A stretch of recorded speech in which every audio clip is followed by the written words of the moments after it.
Hello, everybody out there in YouTube. I hope you are doing well. Welcome to your Wednesday meeting. I am your host, Nerd Lounge Master 84. Glad to see everybody in the chat. Hope everybody is well.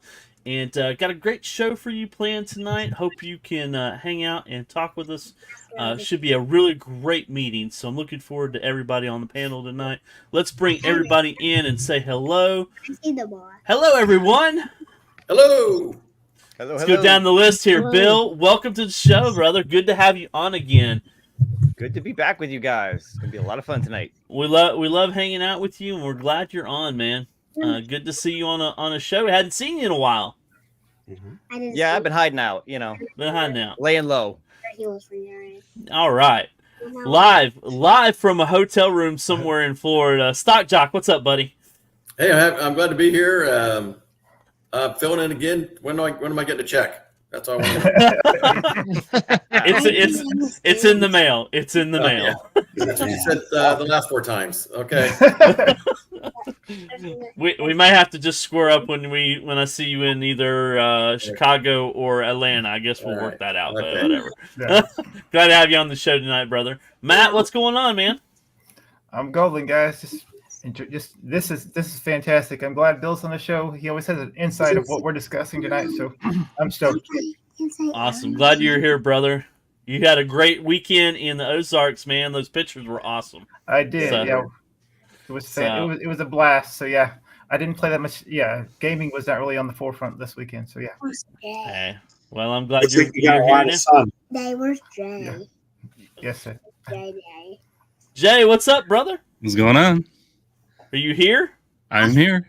Can you hear me? Yeah, I can hear you. I think Okay. JoJo can't see you. What are you doing? What do you mean? I can't see him. You can't see me. It's right here. It's right there. It's right there. Oh. Hey, I'm doing good. Ooh, sorry. You have your walker with you? Or are you good? Oh no, I'm good. Okay, all right, we're good to see you. I'm not the oldest guy on this panel right now. So. Whatever. We don't care. You're still a grandpa. You're still a grandpa. And I love being a grandpa. Oh, absolutely. I agree. Amen to that. Agree.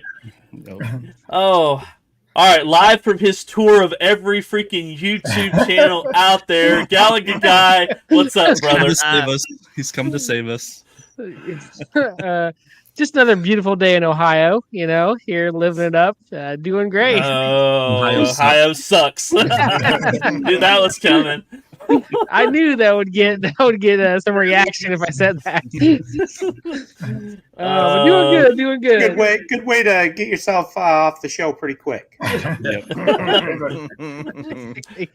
Well, we're glad you're here. We're glad. Remember, I keep reminding you, you have a 2-year contract with us. So I'm just keep saying that because one day you're going to be gone, and then as Stockjack will tell you, he doesn't get his checks. So We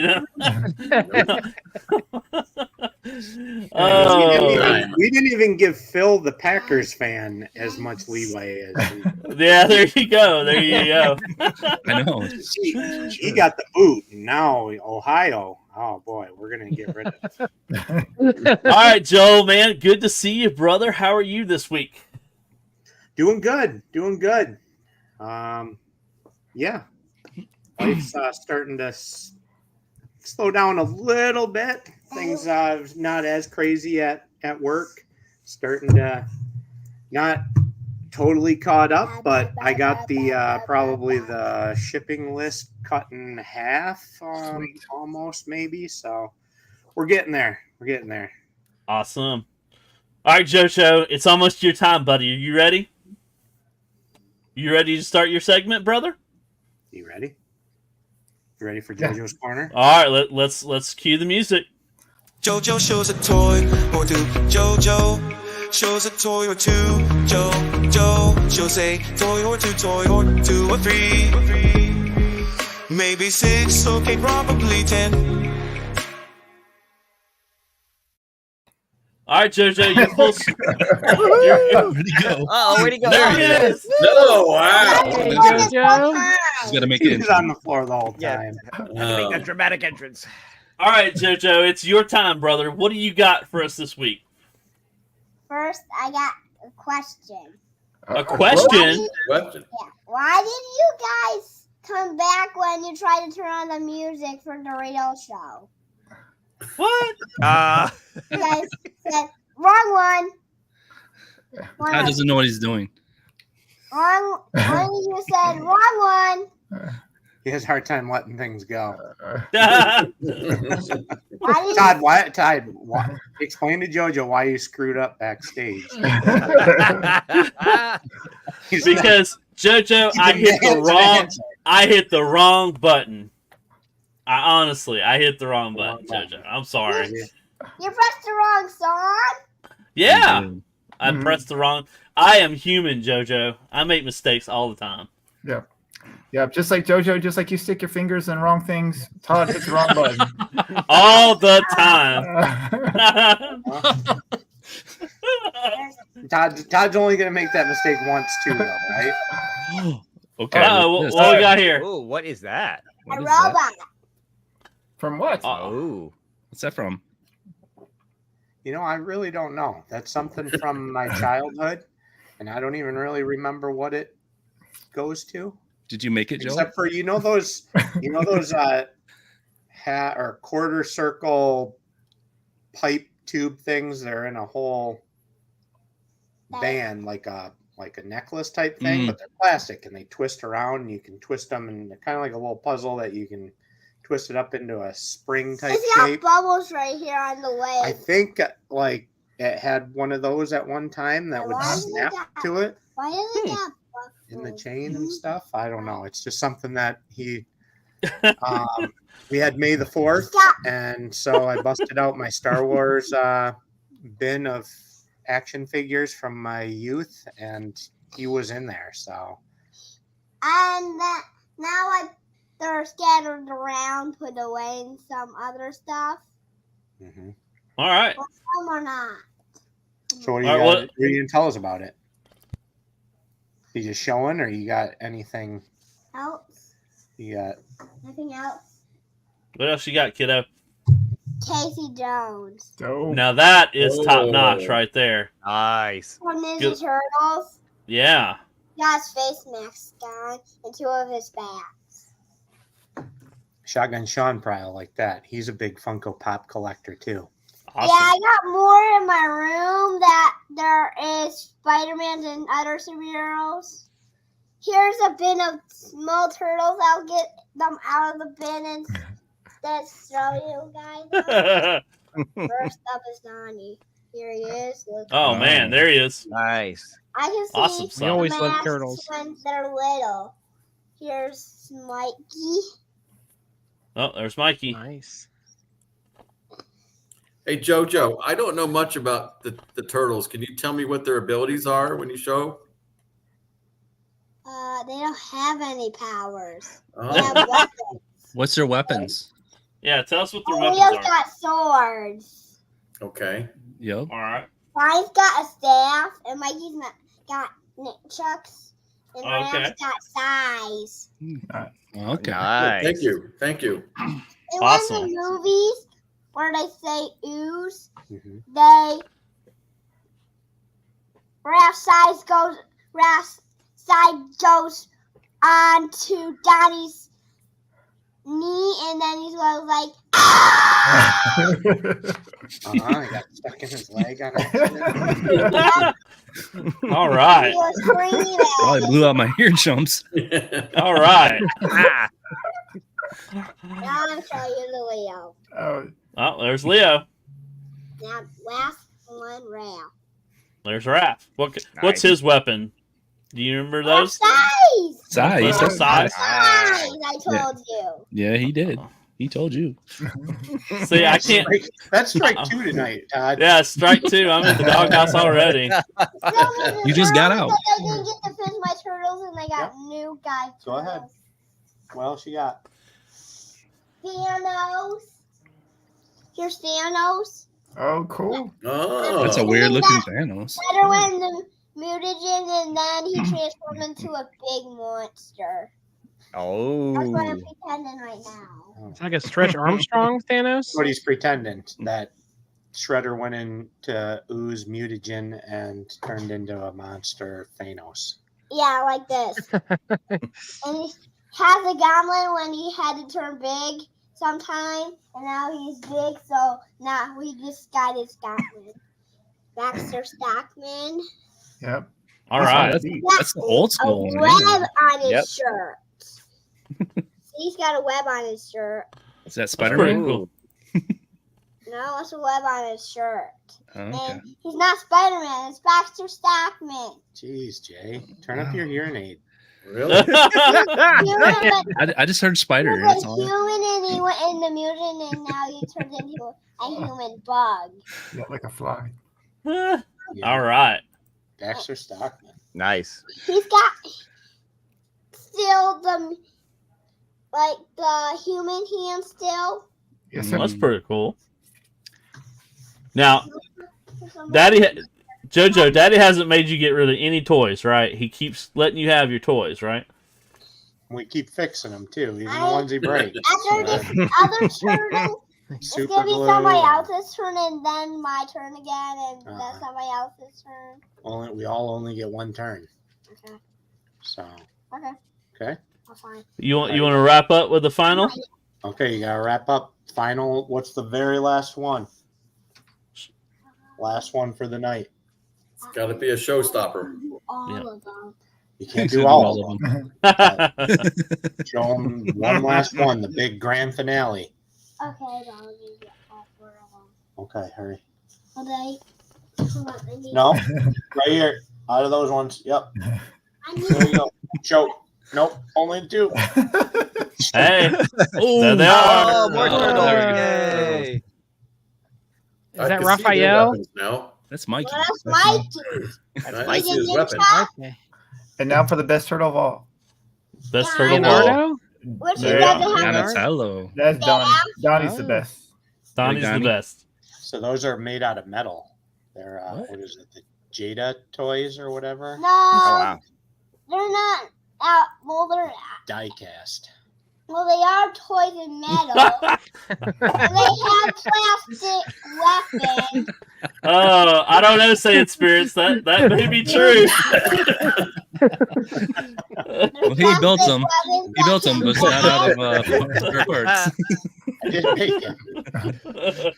They were for me to play with. You got anything else to tell everybody? What? You got exciting gaming news to share with everybody. There's Let's a go. new Ninja Turtle comic. That's comic news. Yeah, we got Okay. a new Ninja Turtle comic. But tell them about gaming. What was your new experience that you experienced this week? What did you play that you'd never played before? What? Tell me. Ooh. Oh. Oh. Oh. I know what it is. Yeah. The virtual world? You went into the Star virtual Wars? world? Went virtual? Oh yeah. Yeah, tell them. You play? Hey, tell them. Well, there was a Star Wars game where you have to have a white mask on, and then you're in the virtual Star Wars land, but you can't see your feet. That's regular though. But the controllers of them is then black hands, but they're really not hands though. You can't see, and you can't They're virtual. They can't see yourself though, but you can only see your hands though. Yeah. Of the controllers that are black. You played a little. Well, that's cool too, didn't you? Yeah, but I'm gonna keep playing with that. Yeah, we gotta. He's starting to. It took a little bit of getting used to of his head trying to grasp the idea of virtual reality and why I wasn't in there, but he could hear me, and sometimes he'd want to take off running in the room and realize forget he was in the living room and not the virtual room. He's wrapping his head around this whole idea and concept of virtual reality, but Yeah, but my My dad's one of the things in the virtual world of the Star Wars. He's one of the things in it. We put him. I just let him sit in the living room for the pinball, the Star Wars virtual pinball. Yeah, if you go so far, then that means it turns to white of your house. Yeah, he tried sitting down on the couch that was in there and fell down. He's trying to touch things and stuff, and so once he finally started to get acclimated, a day or two of inside there. Yeah, but I finally knew how to teleport to the other thing that I want to go. I gave him the controls and taught him how to move around a little bit. Yeah. So he picked up on that. Teleport. You can teleport. You gotta teach MG how to do that. So he was zooming all around the room, and I was gonna go everywhere, even the place that I already been, and I told Daddy what table that was for. A table, and he kept saying it's a decoration, but I kept saying for the movie. Yeah. Awesome. Right. Thanks, JJ. Bye, JoJo. Bye, Thank JoJo. you so much. See ya, JoJo. You rock, buddy. Hey, that's awesome. Hey, Joel, I got a question for you. Sure. Can I borrow JoJo the next time I do a product review? I think he would do a better job and be more expressive than I ever could be. He's the only reason these guys keep me around. No. Come on. You build everything, Joel. There's tons of reasons we keep you around, Joel. Come on. And you know how everybody, when they meet like Michael B and P-Dubs, they're like, oh, he's just like that in person and stuff like that. That's JoJo's not putting on an act for you guys on camera. He's just like that in person. That's every day here. I can confirm that. We can confirm that from Cleveland. He's 24/7. He doesn't sleep much either. It's tough to even put him to sleep. So he's full of energy and running around. Oh, all right. Well, let's go around the horn here, and I want to know what you guys are playing, and if you're modding anything. Bill, you're up, buddy. What have you been playing, and what have you been modding? All right. So I don't know that this technically counts as a mod, but I've been working on getting a PC and OTG set up on my HD pinball. Awesome. For a while I was having a lot of difficulty getting the controls set up properly. I've got the control panel on there for them. I've tried Joy to Key. I tried what's the other one? X-Patter. They both had some quirky issues, but I was reading a lot of people just saying, just use the controls out of Steam. If you're playing Pinball Effects out of Steam, just set it up out of Steam. And that's been working a lot better. The only thing I need to figure out there with that is the nudge controls get mapped to the joystick, which isn't bad. You can play it that way, but I can't figure out how to move them to the buttons instead. The buttons, no matter which ones I do, it's just flippers. So if I could just figure that out, then I think it's going to be really cool. So I'm really enjoying playing some Pinball Effects Steam on my HD, since right now I don't have plans to get the 4K one. So that's a good way for me to be able to play Zen. As far as any other games I'm playing right now, I'm in the middle of actually getting close to the end of Horizon Forbidden West on PS5, and I'm loving that game. Such a good game. Awesome. Cool. Daryl, what have you been playing and modding? And I know you've been working on your game nonstop. Well, my wife decided I needed to grow up, and she bought me a brand new massive office desk. So the whole setup of my office has been destroyed. So I have to move games out of there, and so about the only thing I've been able to play has been my Jurassic Park pinball, which is a bad thing to play. Oh darn it! Oh darn it! Yeah. So sad. How do you live? For Bill, if you don't know this, but I wanted LE. Yep. Yeah. So I heard about that. That was awesome. Yeah. So that's about the only thing I've been able to play. And of course, what you said, modding, the room is painted. It's totally painted now. I've got the carpet I'm getting ready to rip the carpet out this weekend. because the carpet is. I got the bill of lading today. It's en route. Nice. So that'll be here probably early next week, or maybe by the end of this week. And then I've already got somebody lined up to come out and most of you guys know I run a carpet or flooring installation company, so that wasn't too hard to find somebody to put it in for me. So that'll be. Are you going to let Gallagher guy rate it? Well, I'll probably let him rate it over Todd. I was just fixing to say I was going to come down to Florida, take the week off, and just sit there and watch them install it. That's what I was going to do. But You're doing it wrong. You're doing it wrong. So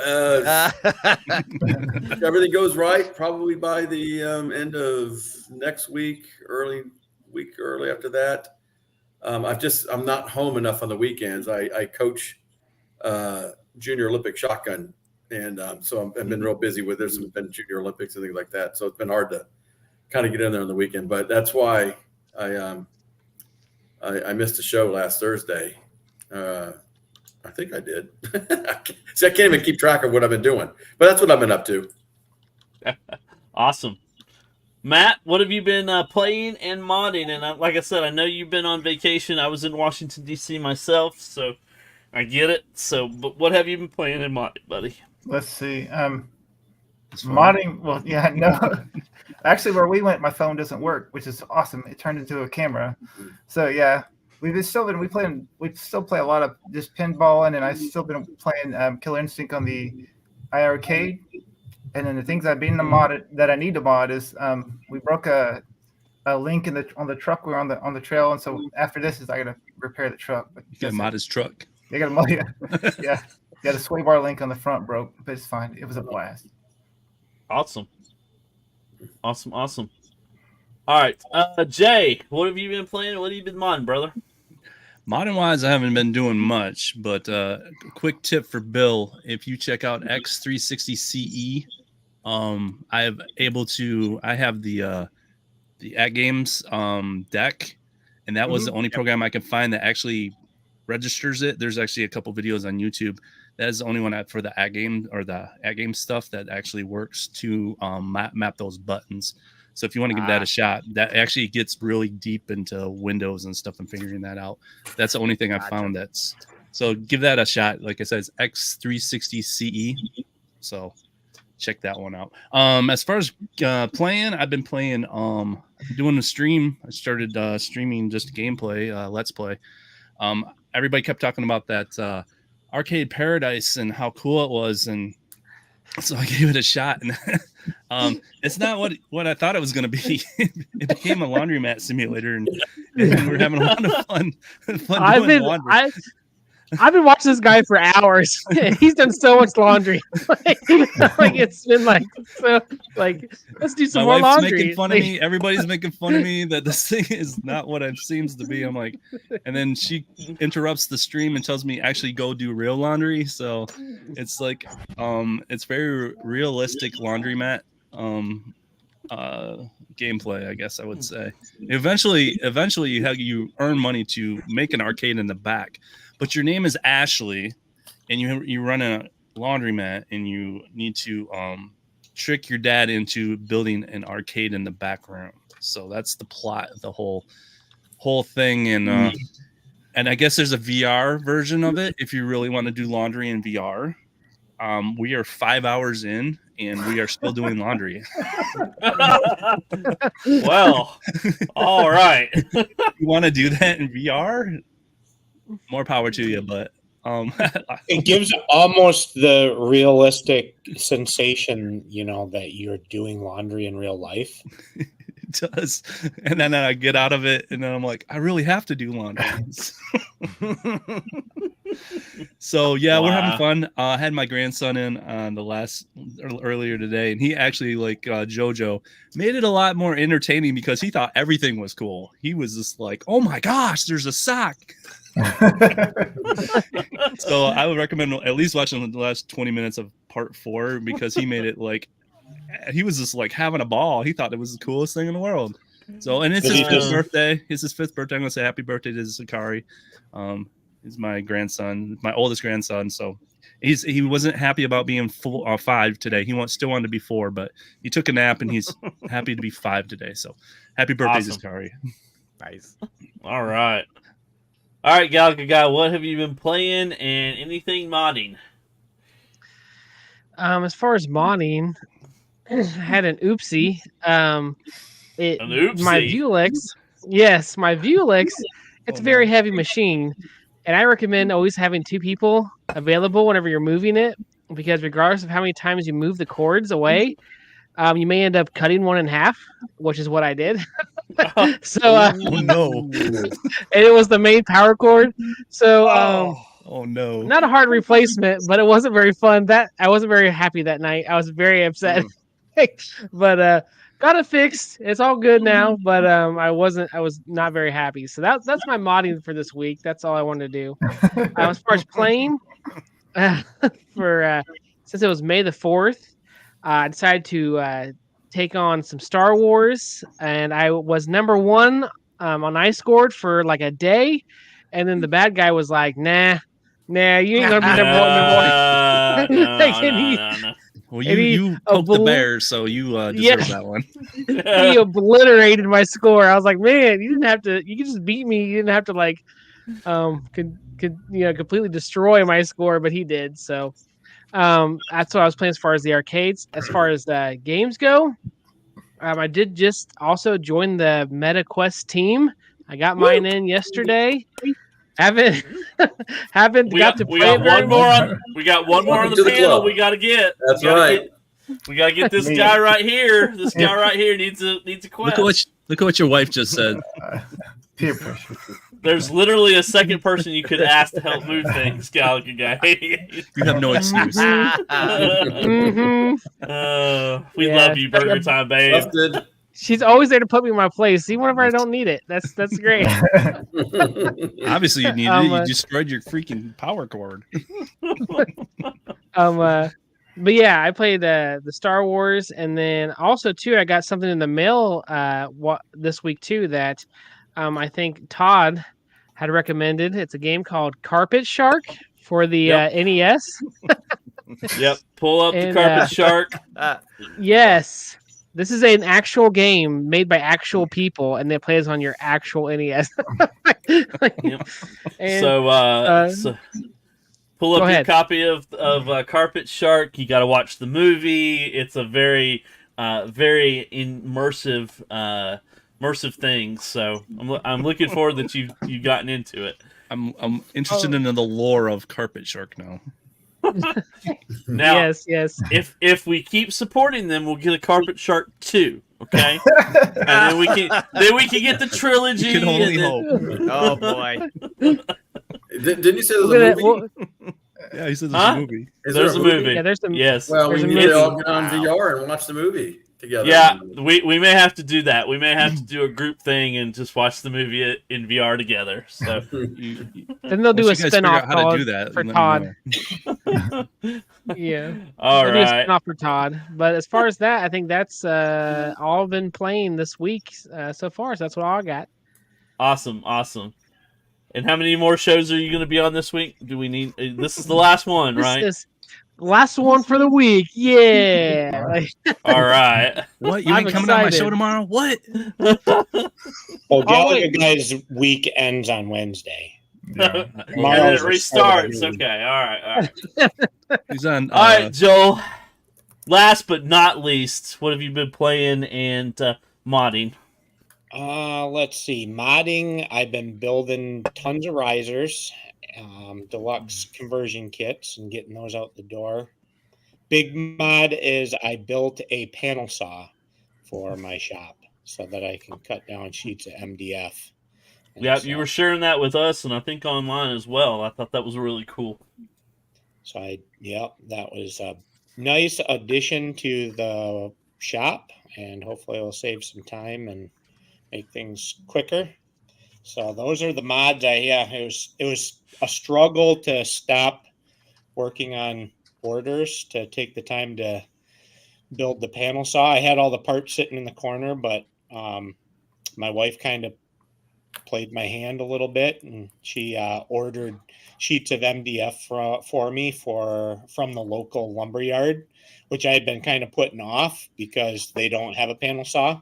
And but she was like, "Oh, they're $5 cheaper a sheet, and it's only like 5 miles down the road." And she ordered a bunch of them for me, and they came in. And so then I went and picked them up, and I'm like, "Well, now what?" So decided I needed to save my back and not wrestle around with them too much on the table saw, and built the panel saw. So that was modding. Gaming wise, haven't been doing too much other than, been trying to play the MetaQuest, but I have to wait, normally until JoJo goes to bed, so that otherwise I don't get any time playing on it because he wants to play on it. And he's like, he sneaks up on me, is tugging on my shirt, and I'm like, "Oh, what the heck's that?" He's like, "Dad, I want to play." So did a little bit of, so what have I been, when they had the deal going on, I got all the Darth Vader Good man. VR stuff. Yeah. So I started with the episode 1 or whatever, and I've been going through that. That's been I love going in the dojo and playing with the lightsaber and getting really good at hitting those strikes and whatnot as well. So yeah, I did that at first real quick, but then I started the campaign, the game mode and stuff, and been doing that a little bit. Yep. And tried a little bit of walkabout golf last night. Okay. Couldn't figure out how to get my golf club to the actual golf club thing. I got one of those things that Brian recommended. But I can't figure out how to set it up inside Walkabout Golf to get the golf club to work. Yeah, there's a special setting. Rascal was dealing with it last night. So there's actually a setting you got to tell it you're using that. So yeah, because anytime I put it on, all of a sudden, I had a hand down by my feet and a golf club shooting out from them. Yeah, you got to tell it. It's like when the scoreboard part when you're playing. There's a way to tell it. We were just figuring it out yesterday. So if you need help, let us know. We'll figure it out for you. Yeah, just get in one night. Thor. Lastly, I've been revisiting Mario Run on my phone. Oh, really? Awesome. Yeah, dusted that off. That in a while. It's been a long time since I played it, but been kind of fun. Been putting some time in on it during breaks and downtime and waiting in lines and things like that. Awesome. That's a good one for that. Thor's asking. Real solid, by the way, on your the riser you got from you, Phil. 87. Yeah. You did a really nice review. Awesome review on that. So yeah, I got to watch that. Nice job, Phil. And Nice job. it looks amazing on the KI cabinet because it's black on black. So tastefully done. He pumped that thing out quick too, because I shipped that to him the day before he made that video. Yes, sir. It got there in less than 24 hours. I was surprised. It had to go all the way around the lake, but and then he had that video loaded the next day. So Phil loves to film and get things done. So that's yes, he does. That's what PD7 loves to do. So yep, he's got the. All I know is I'm working on other colors too now. So we got some white. So we're going to work on trying to get some vinyl and stuff like that as well to kind of match some of the ones, but trying to do color matching for, the Pac-Man and Miss Pac-Man, yellow and blue and Joust brown. So they're not all just black now. Cool. But then also Simpsons maybe for blue? some of the ones where the artwork flows down the side a bit more, doing some vinyl prints. Yeah, Simpsons blue would be a good one. Yep. Yep. So go ahead. I'm sorry. I was gonna say all I know is if I had a cab that I got for free, especially, I'd be buying this company. Yeah, that's all I know. You would think you'd have the extra cash, That's right. You wouldn't even have to pay shipping, No That's all I'm pressure. saying. I actually want to reskin in the whole thing because Well, what he wants is he wants Todd to buy it from Joel, and then Yes. Ship it to me. have him go pick it up and ship it. Oh boy. And I'll say, I don't know what happened to it. So this last weekend, I was in Washington D.C. for the Hatsune Miku Expo in Washington D.C. I took my daughter, my wife, and one of her little friends to that. So was in Washington D.C. this weekend. Didn't get to play much. There was a really cool arcade on the wharf there in D.C. I didn't get a chance to go in. I was like chomping at the bit to go in and just didn't get to go. But played a few video games on the road as I could. Played with my Emmernick, played with a few other things. So nothing major. Really haven't done much working, trying to get into the Nerd Lounge. Do some more stuff, but life comes first. So Gotta have those adventures too. Gotta have those adventures too. Going to watch episode 1 tomorrow night. I got 4 tickets. Taking my daughter and 2 of her friends to watch The Phantom Menace in theaters. It's been 25 years. Seeing it on the big screen, so I'm pretty pumped about that. So looking forward to that tomorrow night. So don't know if any of you guys have had a chance to. I think it's been up ever since Star Wars Day. So, but anyway, Yeah, I saw it back whenever it was in 3D. I think it's the last time I saw it because didn't they come out with a 3D one at one point in time it's for possible. episode 1? Yeah. I don't think I that don't remember was 3D back in early 2000s, but I could be wrong. Yeah. He doesn't. I think it was like mid 2010s. They were going to do them all, and then I think Disney bought it, and then they stopped. Hey Jake, they had 3D in the 50s, by the way. So, but he's not talking about when it came out. Also in 3D, he's talking about. Yeah, that's what I was saying. I know. All right, a couple of housekeeping stuff real quick. We got the game of the week. I put a survey in the chat. I've got Mappy, Centipede, Defender, and Millipede this week. And it looks like Centipede is taking the run. So we'll see at the end of the show. If you haven't voted, please vote for us. We'd love to hear your input on it and get it set up. Yeah, 25 years later, and it still sucks. That's not right, Justin. Come on. Phantom Menace, come on. Yeah. Pod Racer, right? Done. Yeah. There you I go. didn't mind. Back in the day when it came out, though, it was a big deal. People were like really hyped for that. There was not a lot of hate for. I mean, Jar Jar Binks. I think that was the only thing people didn't really like about it, but it was quite positive. They liked Darth Maul, and people were just hyped for another Star Wars. I mean, that was a big deal when that thing came out. Yep. Misa no think it was bad. Misa think it's a good movie. Did you ever hear the story of the guy who did the actor? He like almost committed suicide and stuff, and he was like really depressed. Well, if you're paying attention to Star Wars anyway, they're doing a Lego mesh up thing, and they do have Darth Jar Jar in there, and that actor is doing the voice. So, did you ever watch the Lego? The kind of recap of the movies on Cartoon Network? I'm not a big fan. I wasn't a big fan of that, but I do like Star Wars, so you know. It's actually better than the movie because it's like they take R2-D2 and he remembers what happens to his kids, and so he tells the whole story, and the whole part when the second movie is all like romantic and everything. And he's like, "You want to hear about the romantic stuff?" And to Leia, she's like, "No, I want to hear about the war." And they skipped the whole part. And I'm like, they actually recapped the whole 3 movies a lot better than the actual movies were. That's funny. Yeah, there you go.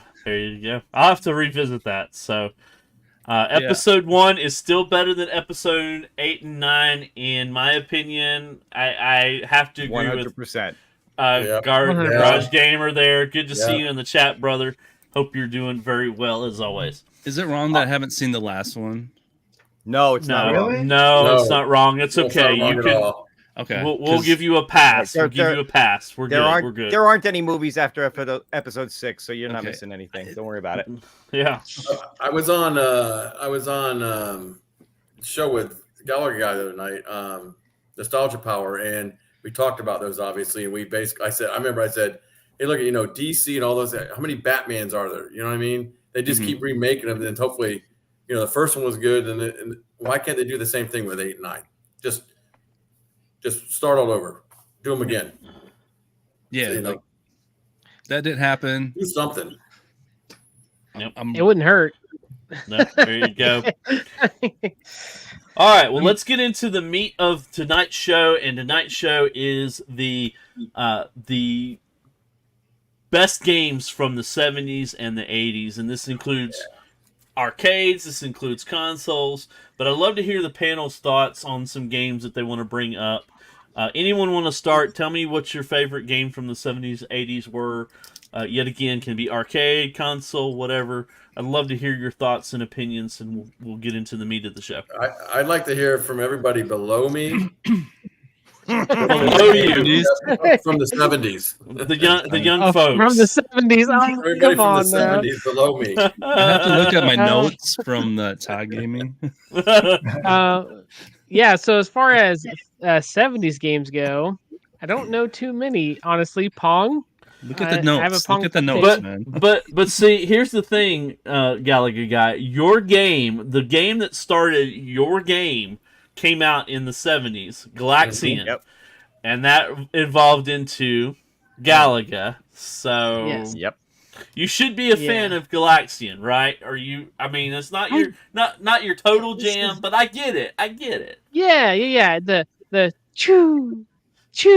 Yeah, it's like you get it every once in a while. It's a different pace. It's just a different pace of the same game. It's like having the Nerf gun that only has one bullet. That's kind of how I always referenced it. All right, let's reload. All right. I mean, considering the 70s almost killed gaming altogether. 70s is or the 80s? No, the 70s. The 80s came along and saved it. Later, the crash was in mid 80s, like 80. Crash was mid 80s, and you had crash was the early 80s, but that was because of the flood of games and stuff that was being pumped out at the end of the 70s, and Nintendo came along and saved it in the middle. I don't remember much of it. And most of the great games started and originated in the 80s. Great. Jason's right. Space Invaders. We got Space Invaders because of the 70s. And Space Invaders, yeah. Yeah, great games like Breakout. You had Lunar Lander. Yep. Yeah. I love Lunar Lander. Yeah, Lunar Landers from the 70s, Galaga guy from the 70s. Asteroids, is that 70s? Asteroids? Yes, it is. Asteroids. I love Asteroids. 79. Yep. Yes. Yeah. Oregon Trail. Did you guys know that? The Oregon Trail was originated as a text-based game that they used on the printer. I had to look that up because I'm like, it's not the Apple one that we all grew up with. It was it came out on a printer. It was a text-based gaming historian did a whole documentary on it that he released last week. I'll have to check that out because that's very interesting to me. Matt, do you have any 70 games that you that out of that list that you like? Or I mean, I don't know if off script, but Qbert is my favorite game of that given genre of all times. So right. That's Qbert came out in the 80s. 80s. It was early 80s, though. Yes, sir. Yep. Look at all those great games in the 80s. Most of them did come out in the early 80s. Yes, sir. The first crash was in the 70s, and it was because of flood of copycat consoles, and that's true. Yeah. Don't we have Atari wasn't Atari late 70s, like 79, around 80. 77, I think. 77. And then you had came out. You had the Sears model that was similar to it, but it was kind of a copycat that would play the cartridges. You had the Intellivision. Yeah, when did Intellivision come out? Television. Right around maybe a year or so later, yeah. So was that the one that was in Kmart or Sears? Sears. It was Sears. I remember going into there and they would have a whole display and it was the brown. No, it was Sears. Sears had the Intellivision version. Yeah. I remember I don't know that. if Atari did. I don't remember Atari doing it. No, it was Did literally was that Mattel brown. get into it as well? They came up with a console that would play some of those cartridges as well. Mm-hmm. Yeah, well, I have. I think I've told you guys before. I have my original Intellivision with probably about 40 some odd games with it, along with I can't remember the name now because I'm not there, but the voice. You plugged in the voice thing, and you plugged the card in there, and it had 4 or 5 games that would actually talk to you, which was a big deal back then. And then also they had the Game Changer, which you plugged in and it could play all the Atari cards. But that came a little later. That came in the 80s, I think. That's when the Intellivision, or are you talking about the Intellivision? What was the it? Intellivision? Coleco did that too. Yeah, ColecoVision was. I think ColecoVision was early '80s. I had that. As a matter of fact, I have one again that I got from a friend of mine. Yeah, I had the Atom computer that had the Coleco built. I had that too. I had that too.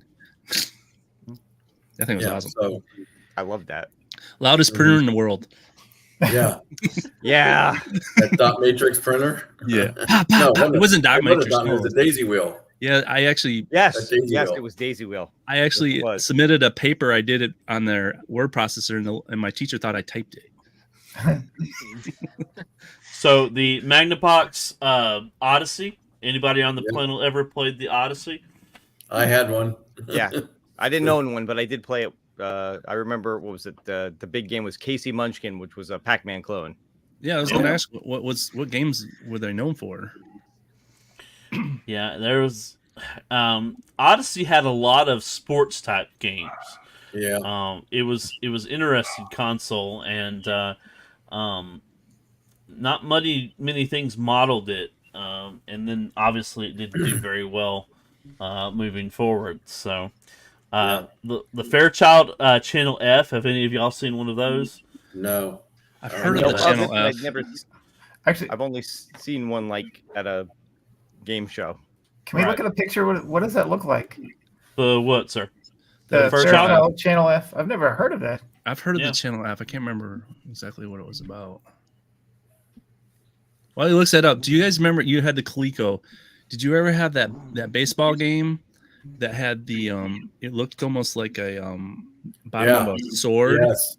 And it had every button. So you first base, second base, third base, and then it had a little wheel on the top to run. Yeah. And then it had an actual super controller, I think they called it. Yeah. And it was only for that game.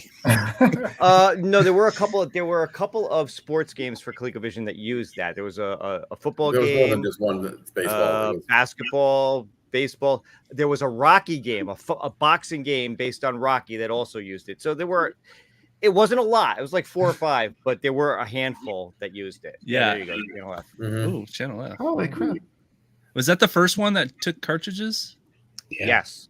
That's its claim to fame. Yeah. I think that's what it was. $2,000. Wow. Yeah. Look at that controller. This is in a box, so I mean this is like new, you know. Yeah. But very interesting controller, a left and right controller. Super action baseball is what Jason said. Yeah. Yes. So, very. So Todd, when are you buying this? I'm trying to find one used. So used. I see Daryl buy this. I don't really know much about it. I do not remember that one. Right. Yeah, the Commodore 64, which was the 80s. Yeah. I love my Commodore 64. Yeah, love that thing. Sorry, Asteroids, Pitfall, Space Invaders, Pole Position. Pole Position was early 80s too, wasn't it? Yeah. Yes. Yeah. Yep. Thor, KC said he had a Pong console of some sort, found at a garage sale for $0.25. Was the first console he ever personally owned. I've got one that I picked up as well. Unfortunately, I don't have it where I can show it, but it's a very simple, probably early 80s, late 70s console as well. So, when did those go ahead. When did those handhelds come out? Those football, baseball? They were all in the 80s. Were they? Okay. Even You could even get them in the 70s, I think. That's why I was wondering, because they seem pretty old. Yeah. I think they were made by Coleco, I think, if I recall. Chaotic's in the chat. Good to see you, brother. Yeah, Coleco was big on them. SU Chaotic. I remember. I think Mattel, was it Mattel that made? I think some so. of them too. Yeah, they made they made a version of Intellivision. I just remember the football game was just read the same as a calculator, and you had to get across 10 times. Yeah. That was my Game Boy.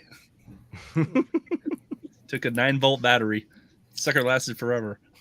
Yeah. Those were handheld Mattel games for the 70s. That's what I thought. That's what I was wondering if they were in the 70s. Yeah. The AI moderator strikes again. And I remember it was in 1975. We actually got a Pong for Christmas, and that's the year they came out. Wow. So, we hooked it up to the old black and white TV that I had, and sat there and played what was the greatest game ever up to then. Yep. So, what was it like when you guys when all this stuff came out? I mean, was it just blowing your mind that you could control things on the TV and stuff? You could sit back, you could do stuff on your television set. Like something wasn't beamed at me now I could actually put something on there that I could enjoy and play. Nothing was like that before. Then there was that one, I can't think of. I'm drawing a blank. There was that game console that came out that you actually put like a screen on there. Vectrex? That was the Odyssey. That was the Magnavox Odyssey. That's right, and you would use that to play Pong and. Yeah, it was an overlay that was colored or different, whatever. And you put it on the screen, and it was like you basically were playing Pong, but it was a tennis. That was tennis because you had a green screen. Yeah. And then you were playing Pong, but it was a soccer field. Yes. They were all basically the same game, but the overlay made it look like something different. That's right. That's what I'm saying. I couldn't remember. I thought it was the Odyssey.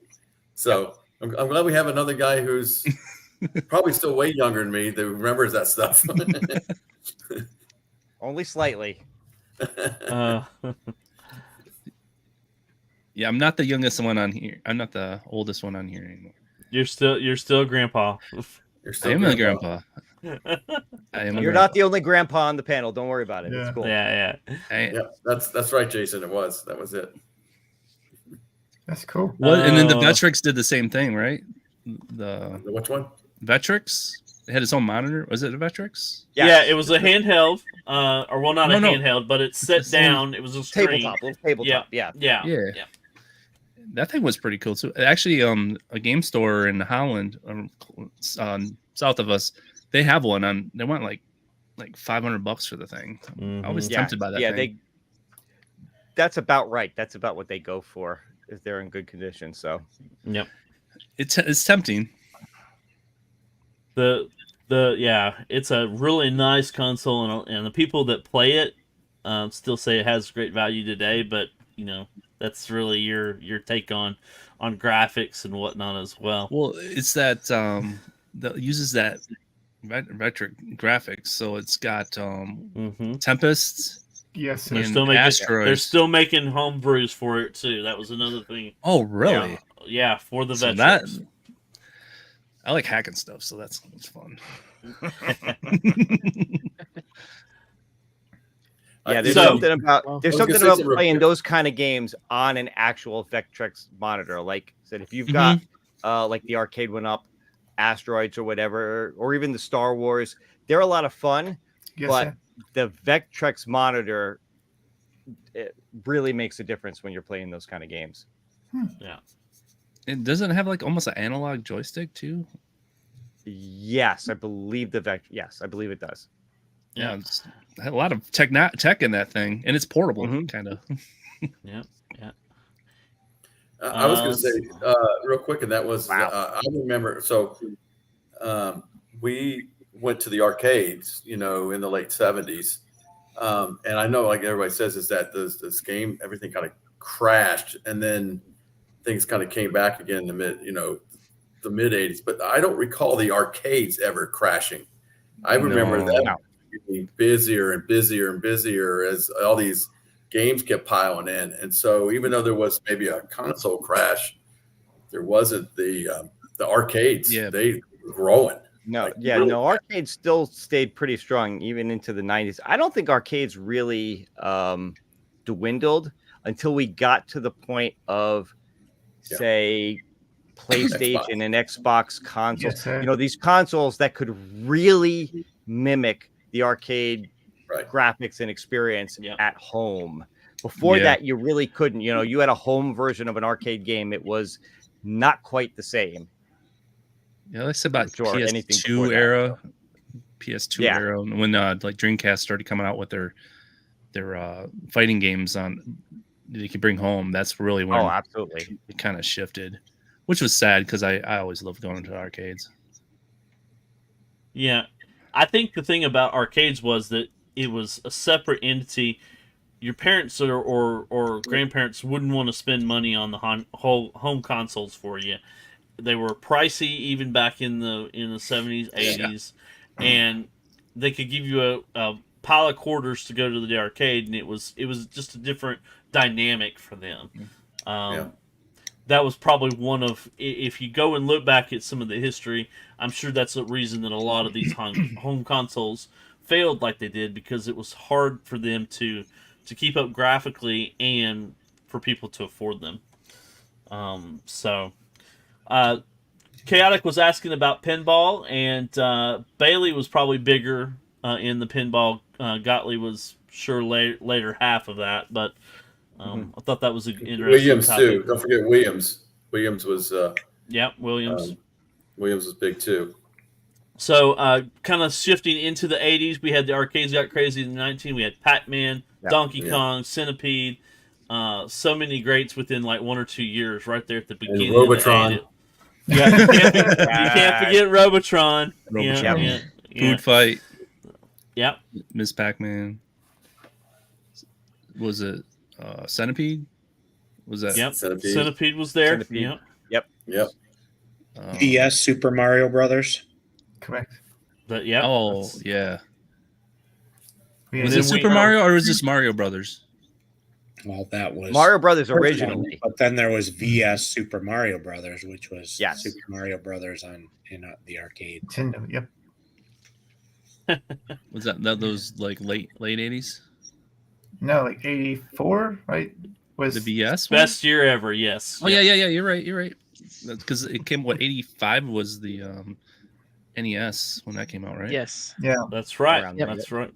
The thing is, people say that it came out that year, but like it was over in New York when it came over. It took a while to get over to where I was and actually see people play it. So it was like a good 2 or 3 years before I even seen somebody actually have one. It did go through Ohio, so that was part of the transition as stuck in well. Ohio, man. We're going through Ohio to you, so yeah. Black hole of Ohio. Yes. We had it like year one. It just took a couple years to get up north. Yeah, Mario Brothers was 83, 2 years after Donkey Kong. So, and we're thankful for Nintendo stepping up, because obviously they brought the home console to us, and then we have greats like Sega that came in and made it even better for us. So, the Sega Master System, Sega Master System. You don't want to here talk. we go. Oh, you don't like the Master System? Huh? Bill, you don't like the Master System? What's wrong with the Master System? No, actually, Master System was fine. Look, I was a Nintendo kid. I grew up playing Nintendo. I loved it. But I had a buddy who had the Master System and then got the Genesis, and we would take turns. He'd come over to my house and play the Super Nintendo. I go over to his house and play the Genesis. I love all that stuff. It's just whatever you had was better. That's it. Absolutely. I was absolutely because I was the only kid. I was the only kid that had the Sega Master System on the block. Everybody else had Nintendo, and they all came over to your house to play, didn't they? We would go to their house to play Nintendo, and then 1 or 2 of them would want to play the Master System, which was the better system. But I digress. When I worked in retail, I was always taught that the best system, or the best of anything, was always whatever you had on shelf. Mm-hmm. Yep. Yeah, whatever you got to sell. Hey, did you see Thor's Casey's thing? I think he put a good point, which is, I think he's absolutely right. But I do think that Space Invaders was probably, this is my opinion, that Space Invaders was probably probably one of the original big hits in the arcades, Yep. especially in the 70s. It kind of, I think it was the one that kind of started everything, but Pac-Man is the one that just made it Blew it up. Yeah. Blew it up. I remember You going had to the the- grocery store and there's Pac-Man machines and Miss Pac-Man machines just in the grocery store. Yeah. And then you got to think like 7-Eleven as we get into the late 80s, early 90s. Pizza They Hut. helped push Pac-Man even further than it is to where it is today. Because they would have them in their convenience stores. You'd go in and there'd be a Pac-Man in every 7-Eleven. Oh yeah, So, that, yeah. that machine was literally everywhere. You could grocery store, bowling alleys, Right. video rental places. You go Mhm. into any place and you got a shot of seeing a Pac-Man arcade. Yes, Yeah. sir. No I went doubt. all the way to breakfast cereal too. Yeah. It Cartoon. literally did. and Saturday morning cartoons. It's anymore. Cartoon. I love the Right. cartoon. There Yep. you go. There you go. 5 home Yeah. console ports for that game. Yeah, there was For Popeye. Popeye was in a lot of different. And ColecoVision was the best. Yeah. I enjoyed I- Popeye. It was a good game. Yeah. So let's see. Tapper was 1984. Mm. Joust was 82. Wizard of War Gauntlet. was 1980. Gauntlet was 1985. All good years right there. Look at that. Gauntlet, man. That was the first one that Mhm. talked to that I played, and that was like flipping out. Like, I remember, was it Sinister? Elvis, go Talk- on health. Oh yeah, You remember that? It would start talking to you, and you're like, "What?" yeah, and it was one of the first. Like I can remember 4 people playing at the same time with Yep. Gauntlet. Yeah, Mm-hmm. which made it Yeah. special. Yeah. That was a great game. The sound on Asteroids that was pretty big amazing. too. Yeah. Oh yeah. Yeah, Asteroids. Yep. That's that vector graphics again. And then you had movies like Star Wars that came out, and then you had the Star Wars video games coming out for Yep. Atari, Yep. and I mean the list goes on and on. So it's amazing how the 70s and 80s have brought everything together and pushed us into where we are now. And we're still buying them to this day. We're still Yep. playing Yeah. those games. I meant to have I And bought still the wishing that certain companies would remember there were arcades in the 80s. yeah. There you Yes. go. Yes. Who might you Thank you, think Bill. of? Mainly, was, I think there's a game called Robotron. I think. He wants his Robotron. Oh, so what would you go ahead? Oh no, you were gonna ask a question. Go ahead. I was going to ask the panel, Bill brought this up. What game from the 70s, 80s do you still want Arcade 1-Up to revisit that we really need them to make? And I'd love to hear everybody's thoughts on that because I think I feel like that they've just jumped. They said, okay, we've done with the 80s and we're done with the 70s. Let's get into the 90s. Let's get into let's make the more popular stuff. So I'd love to hear. And I know Daryl, I know exactly what you're going to say. No. But Let's hear it. It's the I know greatest what game ever. Robotron, yeah. Robotron. Robotron 2084 to me is the greatest game that's ever been made, and I think when I get done playing that game, you're just dripping with sweat. I mean, it's Yeah. it's that intimidating. That's the way I play. Fast pace. Yeah. But I'd love to hear from the panel. Bill, is there a game that you would love them to still release, that they need to release? All right. Yeah. So this is one because I know everybody's got their thing. Like, stocks are talking about Robotron. I know Mike B talks about Robotron anymore. I know Matt brought it up, and I know P-Dubs talks about Qbert all the time. Great games. They should 100% be on there.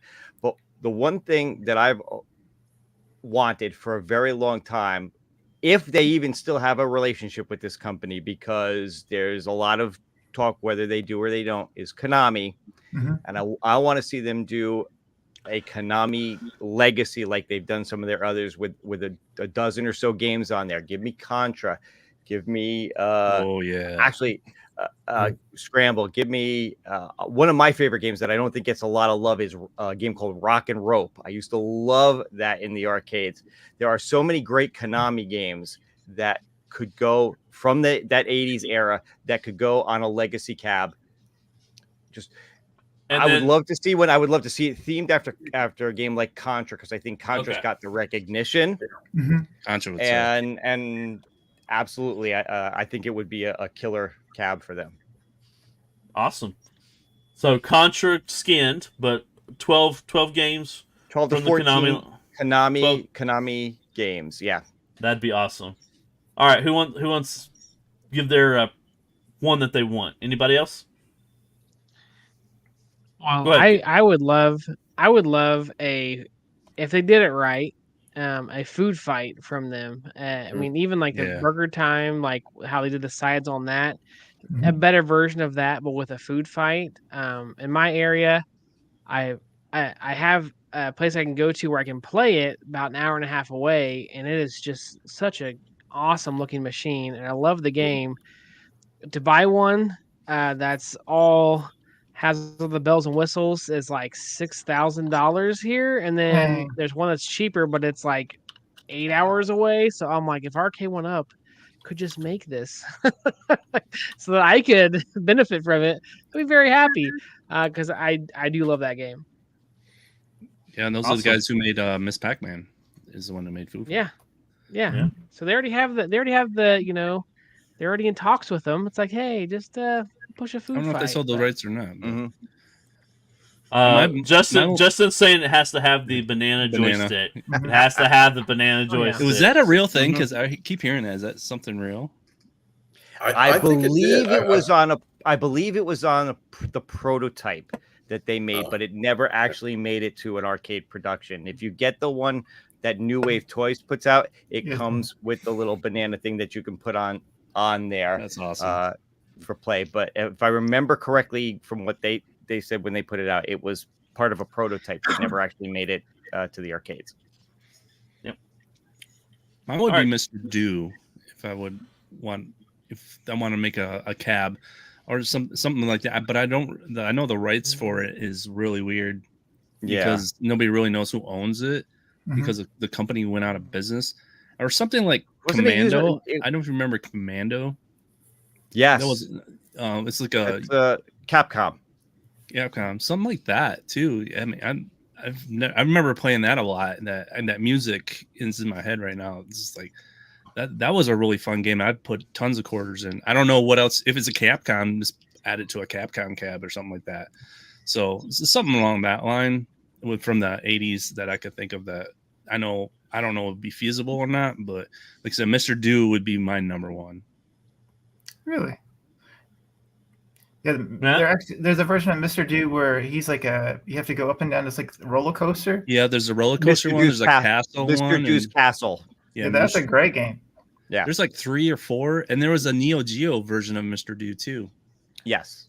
Yeah, I think it was either Universal. Universal who first did them, but you're right. I don't know who owns the rights to those Mr. Do games now, but yeah, I'm with you. I actually, Joel, don't yell at me. I'm a bigger fan of Mr. Do than Dig Dug. Yeah, me too. I've always liked that game. They're both great games, but I've always got, again, I grew up on ColecoVision. It was on ColecoVision, and it was just one of those games that I absolutely loved playing as a kid. It's like Dig Dug and Pac-Man combined. Yeah. Yeah. I like Thor. He's got a Moon Patrol cab. That would be an interesting cab. That would be cool. That would be a pretty cool cab. Moon Patrol is fun. Yeah. AAA title, I hear. Do it, but our good chaotic, obviously 4-player beat 'em up legacy cabinet. We've talked about this multiple times. Yeah, it's Turtles, too bad that will never happen. It would be great, but the licensing would be. That's what I just made my Simpsons cabinet into. So with that mod, you can just mod it and make it into that, which is awesome. But if all of those games are online, by the way, chaotic, you're missing the online part. Yeah, you're missing Bucky O'Hare. Yeah, Bucky O'Hare. Bucky O'Hare.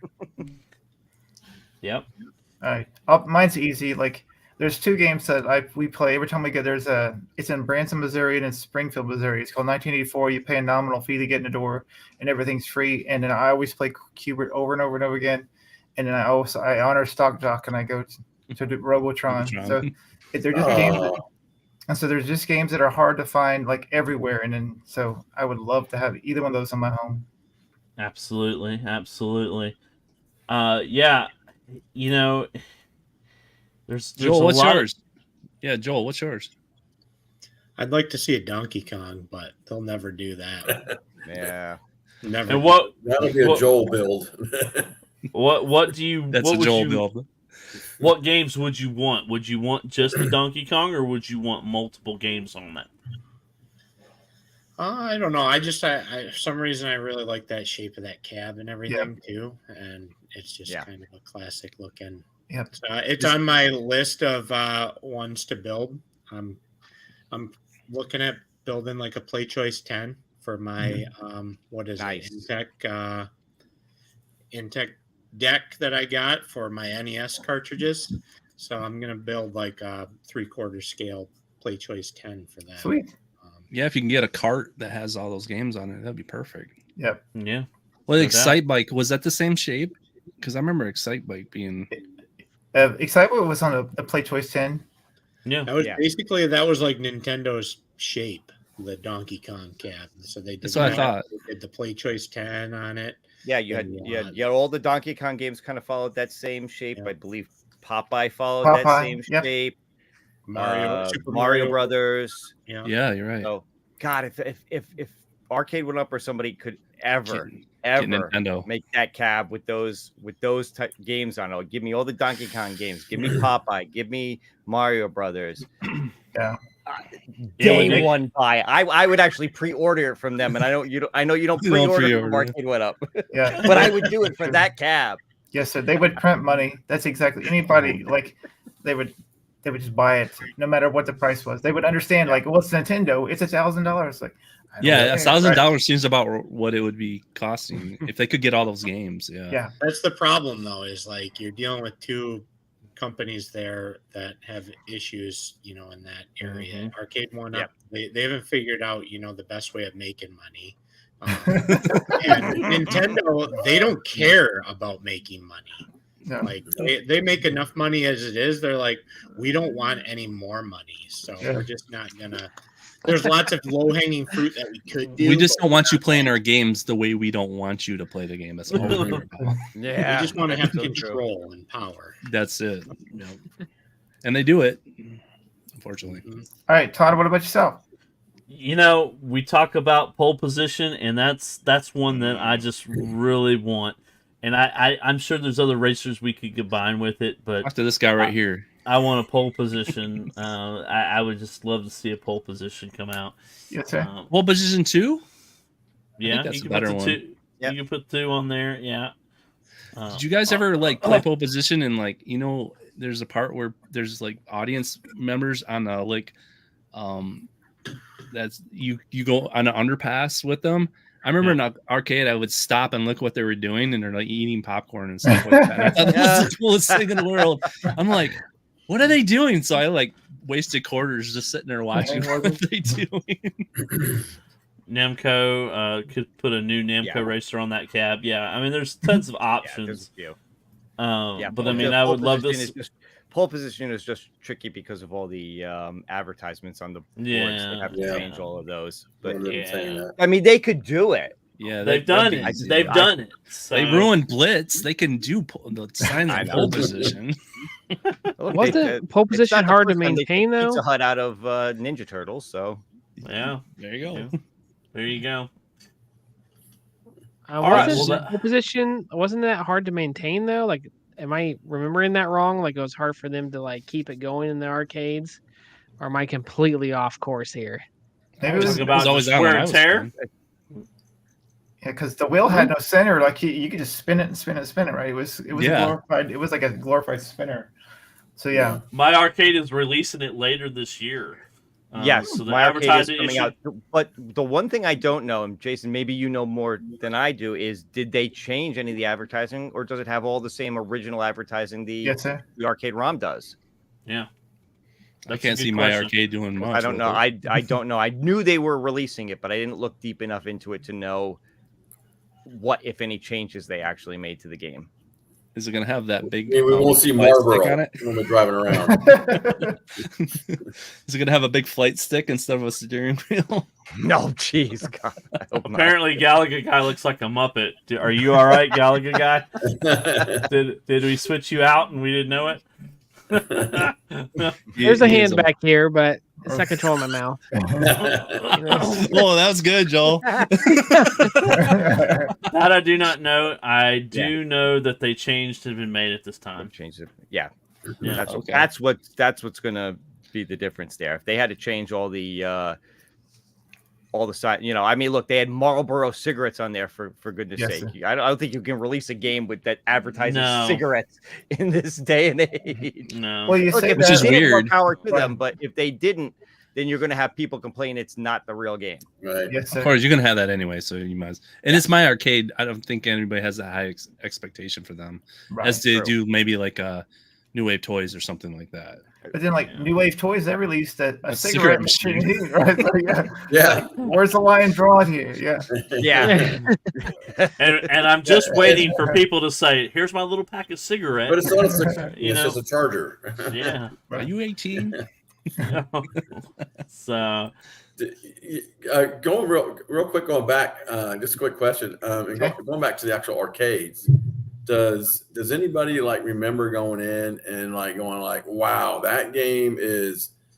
I'll give you an example. Okay, we all know. Okay, Space Invaders 70s, Pac-Man basically got the 80s going, but then you had Dragon's Lair, and I can remember Dragon's Lair Dragon's Lair when blew I my went mind. into the Yes, when it came in there. my mind. There was a line, Mhm. line, and like you said, it had the TV Yeah, on above top it. of the, Yeah. so people could see it from way back.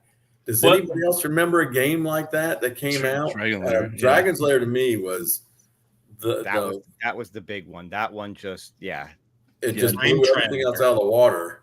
Yeah. What did you say, Joel? And you have to understand back then that it was such an amazing game because of how it was done. Because obviously with the video disc and everything like that. But I just remember that just blowing everything else out of the water, and the lines. I mean, waiting 20, 30 people to get to it. Does anybody else remember any other game like that? yeah, I remember like when Marvel vs. Capcom. I don't remember if it was. I'm sure it was the original. I would go to my local arcade and could never play it because there was a line to do it. This was the early '90s. Yeah. So Mhm. kind of differs that way. When did Dragon's Lair was what, mid '80s? 83. 83. Yeah. Okay. Yeah. You gotta realize we were dealing with Pac-Man, and you walked in, it was a full cartoon. Correct. It was. Oh, yeah. We had a place called Godfather's Pizza. I don't know if you Yep. ever Yeah. heard of that. They had Yep. always had arcades more than the Pizza Hut. So going in there, and I seen that for the first time, and it was blaring, and I'm like, Yes, sir. "What is that?" It was sitting next to a Star Wars, so it just the contrast of those two was like, "Oh my Yeah. gosh!" And then you just sit there and watch whoever's playing it. You stare at this. You forget about the food and everything. You're just staring at Yeah. this cartoon. And you're like, you can watch a cartoon. You play a cartoon. And then that cartoon came out. They had a queue line, like they had a rope queue line for us to wait in to play the game. And of course, they had like I said, that it was nice of them to put the TV up there for us to at least watch the other Mhm. people playing it. But it was, and you got to play it once, and then you had to get back in line. Yeah. And of course, it did. You Yeah, of course, instantly yeah. You instant know, die. And if you died in like 30 played it seconds, for so 30 seconds. 30 Then you seconds, you're out. I want to see farther than that part. At least the line moved fast. It was like boop boop boop. Yes. Here, there, there. We need everybody's money, so let's keep this going. And it seems like, if I remember, it was like 50 cents too when it Yep. first came out. it was. very I expensive. think it was one of, if not the first game to take 50 cents instead of just being Yep. a quarter.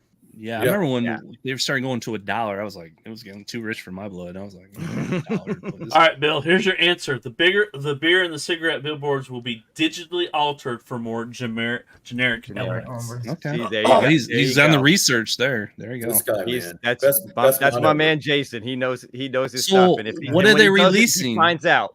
Is it like a New Wave Toys kind of a little guy, or what is it? It's a small, yeah. It's going to be a smaller handheld type thing, but it's going to be its own thing. It's not. I don't believe it's a replica of the arcade like the New Wave Toys ones are. I think it's just a little generic handheld that you can play the game. The Target things that they sell. Yeah. Okay. So, but that doesn't surprise me at all that they had to that they're going to alter it, and that's for my arcade. That'll be fine, and they'll do fine. But for a company like I said, if Arcade went up or New Wave Toys was going to do it, and they had to alter it like that, they'd be roasted, roasted. Well, one's $30 and one's like $500 to $600, right? So, yeah. No doubt. Does it have HDMI out by chance? Because I mean, that thing might be worth it. Most of my arcades do they have some type of output. Yeah. Mm-hmm. The only thing I have from them right now is that Atari Game Station Pro, which I actually really like. Yes, sir. I just got mine. I was going to say you just got mine. Yeah, I ordered it and just got mine as well. I haven't hooked it up yet, so looking forward to doing that. Two versions: mini arcade and a handheld. Pole position racing arcade and the Pocket Player Max, which those are pretty cool. If you ever have one or two of those. So, Joel, is there something you'd like me to show? I know you're looking up something. You want me to pull it up? Have you guys ever seen this? Whoa. Oh yeah, I've played it. Yep. Yes. What noise? Yes, I've seen that. So explain. This looks Great America familiar. had this, yeah. So what is this? Sega, 1991, I think they released it. But Time Traveler hologram. In answer to Stock Jock's question, this is the one that stands out the most to me. I think we were on vacation or something at like a hotel water park that had an arcade and stuff as a kid, and they had one of these in there, and it just like blew my mind because Justin's asking if this is a washing machine. No, it's actually really cool. Where let me show you. Yeah, sure. Cool. It's like a fighter. This like a is the fighter. game play. Yeah. And it basically was like the chessboard game on the Millennium Falcon. Yeah. Is what it looked like in real life. Like you sat there and it was like this hologram game in front of you. And it was just amazing. Yeah. That's dope. But it still plays similar to like a Dragon's Lair where you're not actually controlling the character, you're just hitting the joystick or the button at the right time to show the thing. It's a very interesting novelty game, but like for me personally, I remember same thing. I remember seeing it in arcade and being blown away. Like, wow, what is this hologram thing? But I didn't have the staying power that a game like Dragon's Lair did.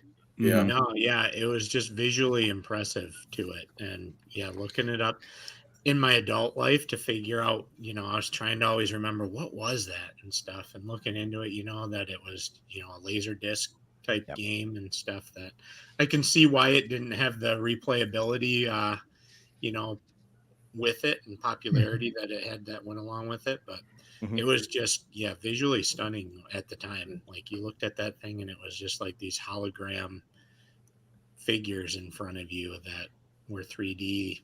It was amazing.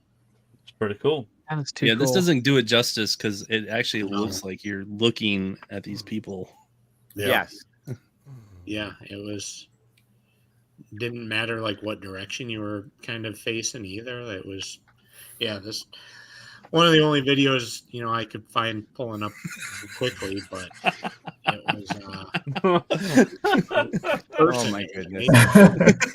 Oh yes, Justin. Yeah. What's that? Indian in the cupboard? Remember that? Indian in the cupboard? That's what it reminds me of.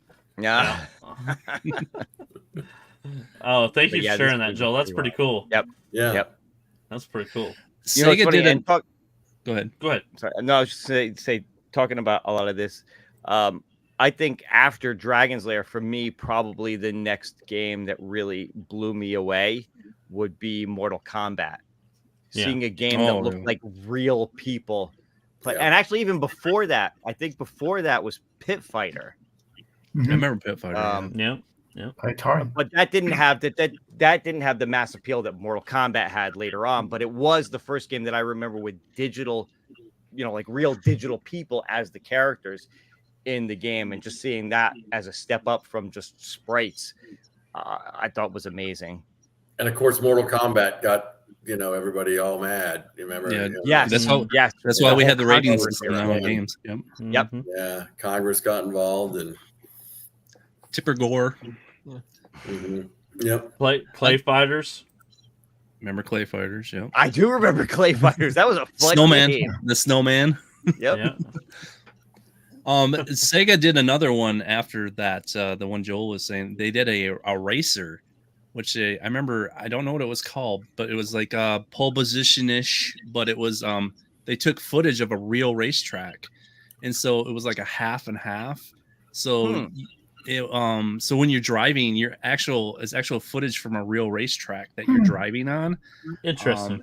And it was in Great America was the one that had a lot of these really cool cutting edge ones. And then later on, Sega, for me, the one that blew my mind was Virtual Fighter when that came out. And I went into a movie theater and playing the first 3D fighter that was like that. But Sega has always been on the cutting edge of just messing around and trying experimental things. That's really cool. Yeah, I just did a quick search. I think the game you're talking about is GP World. GP World. Yeah, sounds right. Yeah, I remember that game. Yeah, you're driving like in like a. I do remember that. Yeah, the car is a computerized car or whatever, but the track and everything is real. Yes. And it was in a cockpit, like, and everything. It's like, oh wow, this is crazy. All right. Yeah, that was one thing Sega was really good at too. Was those cabinets that were more immersive, like you said, the cockpit, or what was it, Afterburner? Yes, that sir. one There you that go. moved and all. That thing was wild. That was like a Disneyland ride when you went into that thing. Right. It Was was. it Retro Ralph or 19K Fox or somebody that got one? Got a Afterburner recently? I think it was Fox. I think it might have been Retro Ralph. Yeah, Ralph has one, and then also Retro Lizard has one as well. But his doesn't Retro Lizard doesn't move. Yeah, one of them had one that moved. Mm-hmm. I was like, I didn't know. I think Fox got the Star Wars Sega trilogy. Is what he's. Yeah. I think that's what he got. I don't know. I think he's got the building battle box, one. Actually, he was building one. I don't know. Oh yeah. He doesn't surprise me if he's just building one because that's just he's just one of those guys. He's like Joel. He just builds stuff. You're like, all right, cool. Like he just They have a Space Harrier cab. I didn't know that. So it's not completely off topic, but it kind of goes along with talking about Time Traveler and some of these games that kind of were like mind blowing at the time. Yes. And they're still kind of impressed. Like some of them are still impressive to this day.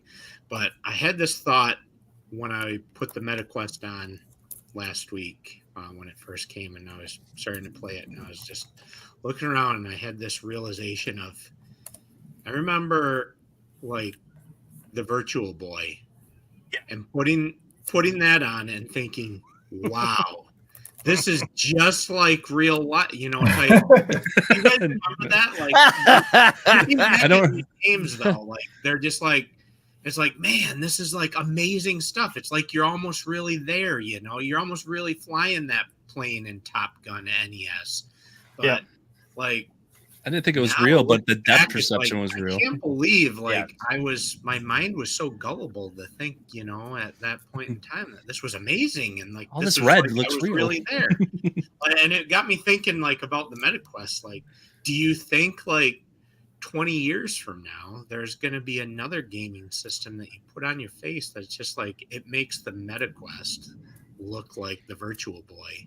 Like, just of course. Oh, man, it will be. Believe how silly I was with that MetaQuest, thinking it's like so real life, and look, we're already seeing companies, start to dive into like glasses that are AR and stuff. I think those things are just going to get smaller and smaller to the point where basically you're going to put these on, and that's going to be your VR, your AR and VR system. Yeah. Just look how far we come. We don't even need the sensors in the room anymore with the MetaQuest. Right. because those all those sensors now are built in. It's amazing that you could just look around the room now and it knows it can map off the room for you and you're good to go. And I'm still hitting my Miss Pac-Man machine last night, but that's my own fault. Yeah, we will get to a point where we will be at like MetaQuest 11 or 12, and that thing will be like, it will like dwarf. this. Yeah, it'll dwarf. Like I said, it'll dwarf. Meta really is already looking into, you said, making glasses basically that are your AR, VR experience. They know they're years away from it, but the research is already being done. And then you talk about some of the accessories you can get, like that mat where you're literally you're walking on it, but you're not moving. You are moving. Oh yeah. Have you seen the one that they have at Disney? Yeah. The video, That's insane. Amazing. I heard about it. Explain it to me. I heard about it. It's like Ready Player One. It right? is. Yeah. Really? Was it Markeith Brown did a video on it, right? It is basically a mat that allows you to move. Even though you are walking, you're not actually physically moving out of that mat space. Yeah, it's like it's like a mat of like hundreds and hundreds of like little roller balls. Roller balls, yeah, okay. That as you walk in place, it senses and whatever, and it makes you feel like you're walking in whatever direction you're going. Yeah. Yeah, it's amazing. And imagine having that in your home, or having, in 10 or 15 years, that may be something that is just a standard thing, You remember when VR first came out and they had like the big like color head thing, but they had like a little like a circle thing you had to like go in, and so that way you didn't go flying and you were strapped into it. I could see them like having like a waist thing or something so you can lock yourself in and you can just run around and stuff. I remember they built this whole thing for when Battlefield 3 came out, and they actually put paintball machines and stuff like that, and they rigged it all up so when people were shooting at them, it's actually getting hit with paintballs and stuff like that. So I mean, so I could see like those tactical those chess things they have now. Man, we're gonna be playing Call of Duty, running around like that, and then people are actually going to get exercise playing Call of Duty, and they're going to feel like they're getting shot. And that'd be cool if the headset could vibrate or something like that. I don't know. It's getting Ready Player One for sure. Yeah. Awkward silence. Yeah, no awkward silence. All right, next. Remember the 3D shutter glasses for the Sega Master System?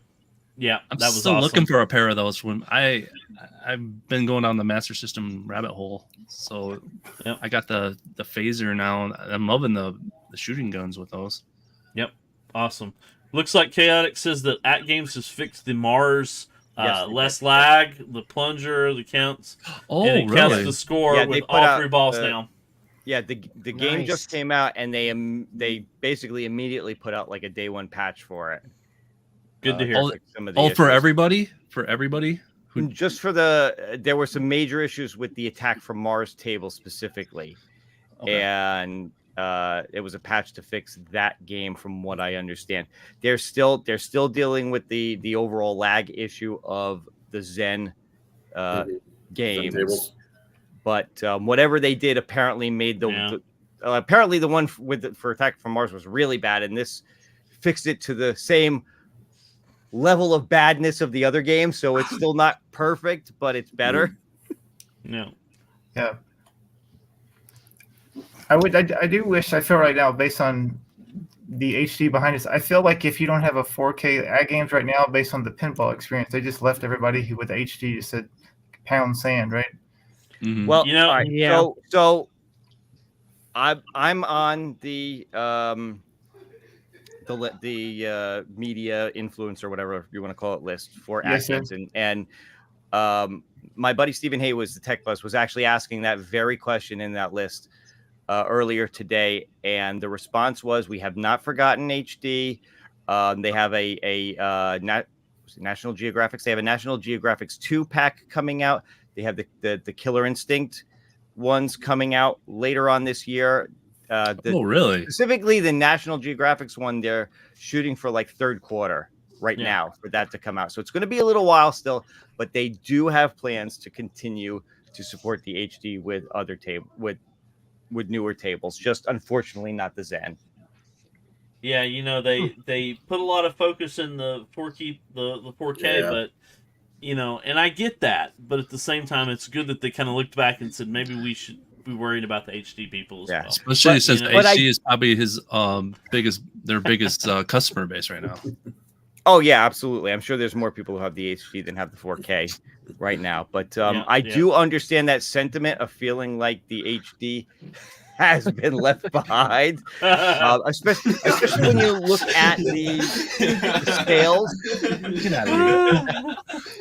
Sorry, my nephew just got home. Thank you, Jason. Thank you, Jason. Natural History. I don't know why I was thinking National Geographic. Senior moment for a minute. Thank you for correcting me. But yeah, when you look at the latest sales, which were all based on the 4K, there were like no HD tables on sale. When you look at the tournaments they've been doing lately, which are all based on 4K, no HD tournaments, it's easy to sit back and say, are they doing anything for those of us who've owned these for a while? So I get that sentiment, but the response from them was that they haven't forgotten yet, and they are releasing new packs later this year. I would like to see them to update the interface to be closer, maybe not exact, but a better interface for the HD product. Oh, I would love to, yeah. I don't know why they can't. There's nothing, I mean... No, correct. There's nothing so, like, intensive about that the older CPU of the HD couldn't handle that interface, I don't believe. Look at CoinOps. CoinOps worked just fine on it. It has a way better interface. Oh, yeah. No excuse. Yeah. 3 packs were announced for HD that are over a year ago. Yeah. Jason, I'm just going over what I heard in the influencer chat. Is that they told us that they are shooting, at least for that natural history one, for third quarter of this year. That's the info that I have. I'm hearing those are good too. People are like them. Yeah, and I think the originals. I like the original. I have the original ones. I like them. So I'm looking forward to the second pack. Yeah, was it Ice Age is really, really good. The Dinosaur Dynasty one is really good. Yep. And then what's the other one? Amazon, with the snake and the exoplanets. Which I wish I liked the I'm a space guy. I wish I liked exoplanets better than I do. That's probably my least favorite of the 4. Yes, sir. Now, if we can get the OTG working for you, then you can just play Zen on a computer and you'll be all good. There you go. I look, it's very playable the way I have it right now. Like I said, I just got to figure out. I'm going to look into the other thing to see if it works better for mapping the buttons, because it's weird. Like with Joy to Key was a little bit laggy and the nudge buttons didn't work at all. X-Patter, the nudge buttons worked great, but the right flipper has like a weird thing where when you press the button, it won't, like you can't get it to stay. It just kind of goes, and that's it. It's like a weird thing with X-Patter. It's a bug in it with that. Yeah, I've used it with the just playing with the what I was telling about the X360, and I played Zen perfectly. Right, I had it sitting right here just playing with it, and but it is a little technical, so I'll have to help you out. All right, cool. Yep. So let's do a couple of things here first. So let's see here. Justin, the answer is no. Ask Mystery Encoder. So you voted for the game of the week. The winner came out to be Centipede this week with 35%. So we will be playing Centipede this week. Make sure to. I'm sorry. What was last week's game? Last week we did another round of Turtles. Oh yeah. So yeah. But this week we will be doing Centipede. Let's take a quick look here. Justin voted for none of them. Oh boy. Poor Mappy. Yeah, we just can't get scores. Nobody wants to play Mappy. Such a good game. No one wants to play it. So the only score that's in there right now is from half a dozen with 23,490. So I'm hoping somebody can come in and we can add some scores to that as well. So submit those on the iScore for the Arcades Do we- Anonymous. Did we figure out how to do the weekly score line yet? Yeah, we'll work on that and get that posted out. So I will work on that. Let's see here. Anyway, Sure you will. Sure I you will. I do want to share one thing here. We have an update on the boiler room, and I really wanted to share this as well. So let's Absolutely. let's see here. I got a package in the mail from Stock Jock, and okay, so it this definitely is upgraded some things. So this is the before picture, and if you are a carpet critic like myself, you definitely say that looks horrible. So duct tape, too. Jeez, duct tape. Yeah, we didn't even see the duct tape before. If you're a this is carpet just- critic or a boiler room enthusiast, Yes. Yeah. both are terrible. So this is. I mean, I got like a guy. How do you get up at night, man? In Ohio, this looks great. This is awesome. In Ohio. In Ohio, this is acceptable. You in guys- Ohio. The standard of living is set real low for people in Ohio. apparently. So that was the before picture. Let's take a look at what it looks now. Thanks to our good friend at Stock Jock. Stock Jock did this, so that is much better. Wow. Thank you, Stock Jock, for coming into the rescue. Somebody had to do something about that. That's I'm afraid, being in the industry, I just couldn't let it go any longer for him to We live appreciate like it. Yeah, that is dope. Yeah, I still see Thank a little you. duct tape. You need to pull it towards just a little more. Yep. that. I'm But working I hard was- on it. Working hard. I would say this looks 10 times better. So fantastic work, Stock Jock. Thank you for giving that to him because he needed it. God, he needed it. Well, I definitely did. Definitely did. Todd told me I had to. I mean, he goes, "You got to do something to help this guy out." This guy, man.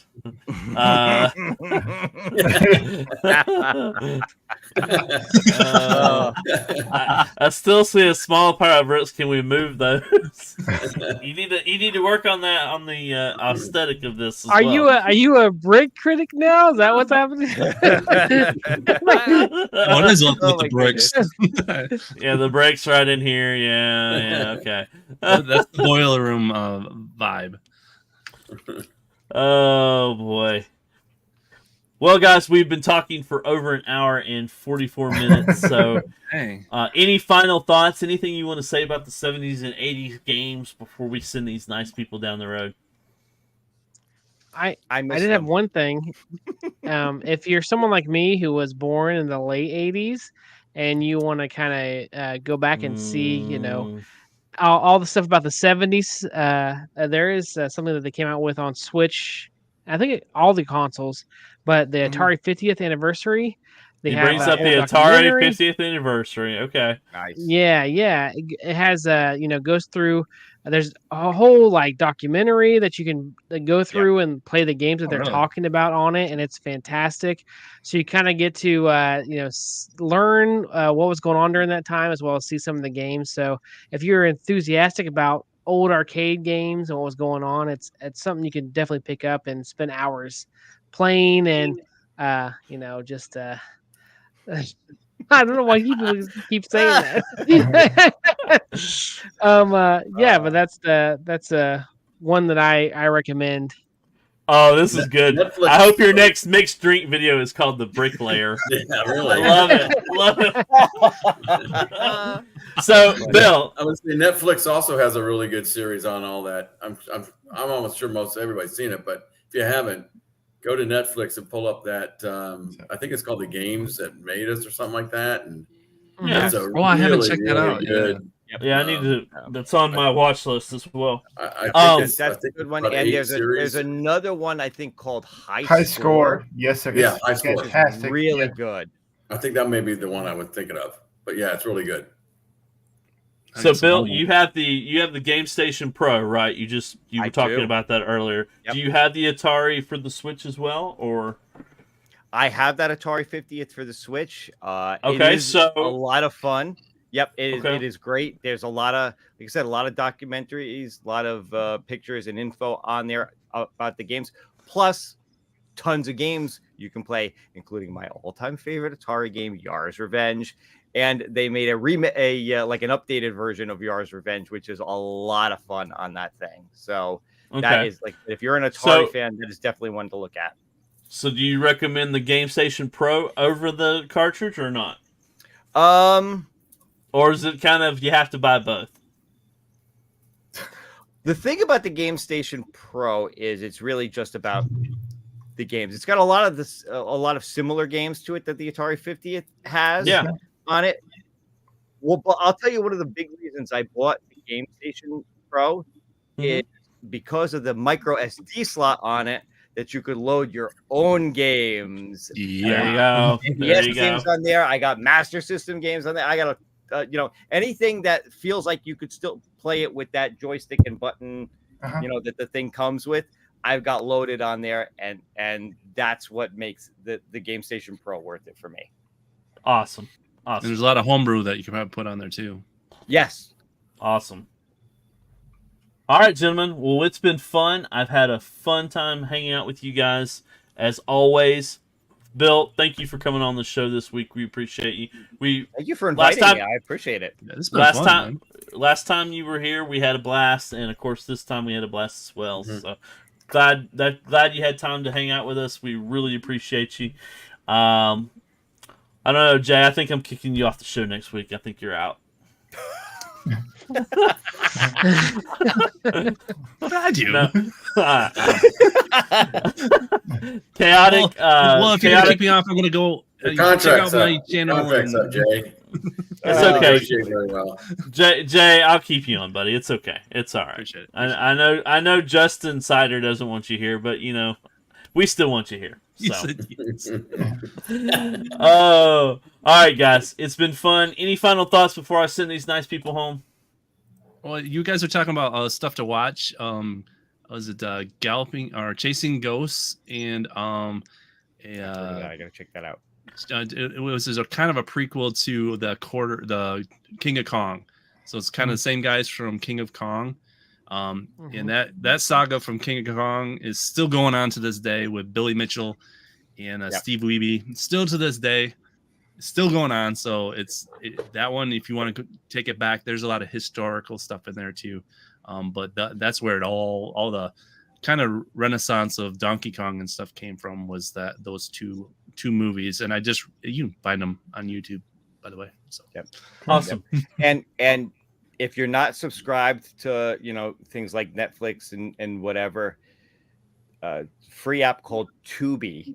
You go on Tubi and just search for like video games or whatever. There's like a bunch of different documentaries and documentary series. If you like this, if you nerd out on video game history, go to Tubi and just search for a bunch of that stuff. I've watched a ton of them on there, and they're great.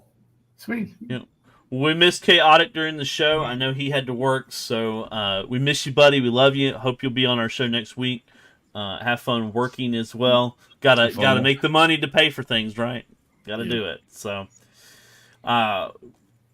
Stock Jock, thank you for filling in for Chaotic this week, Thank man. you, Daryl. You're awesome.